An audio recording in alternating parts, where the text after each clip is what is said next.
Welcome back everyone. In this video we're going to talk briefly on Fibonacci.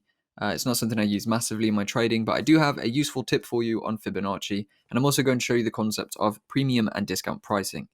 Now I think when you get further into trading you don't really need to use this concept, but it can be useful for many people to actually work out what is a good order block or supply or demand zone to sell or buy the market from. So the way we use Fibonacci in this kind of smart money approach, so to speak, is using premium and discount pricing. So if we mark this Fibonacci retracement tool on, you'll see that it looks different to what you've probably seen in the past, which is a bunch of levels from, 22, 36, or 32 point, I don't know, we'll know what they are. But basically a bunch of Fibonacci levels running up, 618, 78, and so on. I don't use that. I actually keep it very simple. And I just have one large box separated by the 50% fib line. And then at the high, you can actually see I have the 88 line marked on as well. So this gray area, or from the top down to here, and then from here down to the bottom, shows premium and discount pricing. The low area is discount pricing. The high area is premium.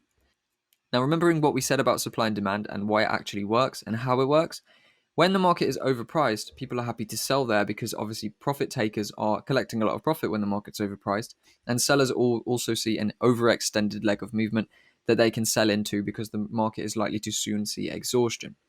On the flip side, when we're in a discount price area, that's an area where the market is so cheap that it would be good to buy.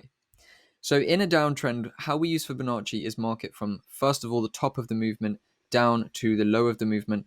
And then when we see price enter the 50% boundary, it is likely that we're not going to reverse before we do that. Okay, sometimes we will, of course, but for the most part, the market is going to enter the premium range before selling off again. And as you can see here, we just came into the premium range but didn't enter it. And then we had one final sweep which entered into the premium range here before the market sold off again. So most of the time, we are actually going to push into that premium price range before we sell off. And on the flip side, if you are buying, we are going to at least come down past the 50% mark into the discount price range before we make the next impulsive leg of movement. Now that is basically the basic concept of premium and discount pricing. Now I would advise you to get your Fibonacci tool, strip it of everything except for the 0, 1, and 50 levels, and go and backtest that yourself and see if it's something you want to bring into your trading. Like I say, it's not something that I massively use, but I do think it's worth covering because I understand the concept. I've used it before, and I know that a lot of people also find it beneficial. So I may as well cover it here for you to go and backtest if you like that idea. Now, the thing that I personally bring into my trading is that 88 fib level. I don't use it so much for anything to do with entries, but it's a great confluence, and it actually provides a very good area to buy or sell from. Now, the 88 retracement level is basically the extreme retracement. It's a level I've plotted on myself, so I had to change my Fibonacci settings. If I just show you again, to add in the 88 level there, 0.88, and that is my extreme box. So if the market trades into there and I see a reversal taking place around there, it gives me extra confidence because usually, unless the market is going to break the trend, it doesn't go much further than the 88 retracement level. So if we have a look at this then, we had that first sell-off, we crossed into the premium price range, and then we had another sell-off, breaking the low. So if we mark the high of this leg of movement to the low, we will then see price came into that box around the 88% retracement and then started to sell off once again. Now we see this happening multiple times. If we go down to this area, obviously this is all in balanced price. Maybe we could try this area. Yeah, this one we just see a nice premium pricing sell-off.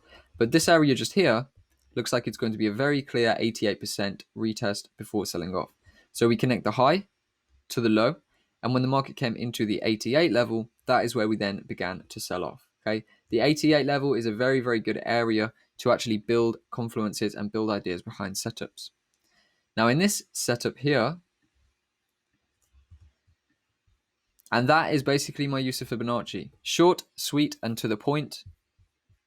We don't have to go too deep with Fibonacci. I actually want to keep you more so focused on the things that I focus on, which is generally going to be obviously the market structure aspects of things. But as you can see, Fibonacci does have a place with this premium and discount pricing method. So if you want to go and backtest that and you think that that's going to be something that will bring benefit to your trading and is going to help you within your trading, then go ahead and do that because it could be very beneficial to you. Now, here's another one where we can see the market failed to tap in here and here and here into the 88. I actually had a buy on 840, which as you can see sits on the 88 level, and bam, we tapped in and then we flew, and that was a really nice trade. So when we're in an uptrend, connect the low to the high and then see what those levels are saying. Happens time and time again. The 88 is my favorite use of the fib level, but you can also, of course, use those Fibonacci boxes of premium and discount pricing. Premium being the area between 0.5 and 1, and discount being the area between 0 and 0.5. So what are my Fibonacci settings then? Well, here they are.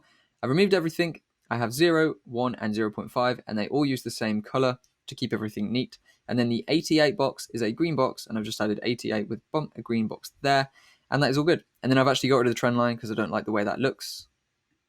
And that's pretty much it. And you can also get rid of the background if you want to, but I like to keep that on so that I don't, get it mixed up with trend lines or liquidity levels or anything like that. So that is my use of Fibonacci. I would advise for you that if you want to bring this into your trading, just go and back test those concepts and those principles I've spoken to you about. If you don't want to bring it in, don't worry about it. We're not going to go too deep on Fibonacci in the future episodes because for the most part, I just use price action. I don't worry myself with Fib. But it's there if you want to give it a go. It may be useful to you. So it's totally up to you if you want to give that a shot. So in the next video, we will be talking about the fractal nature of the markets.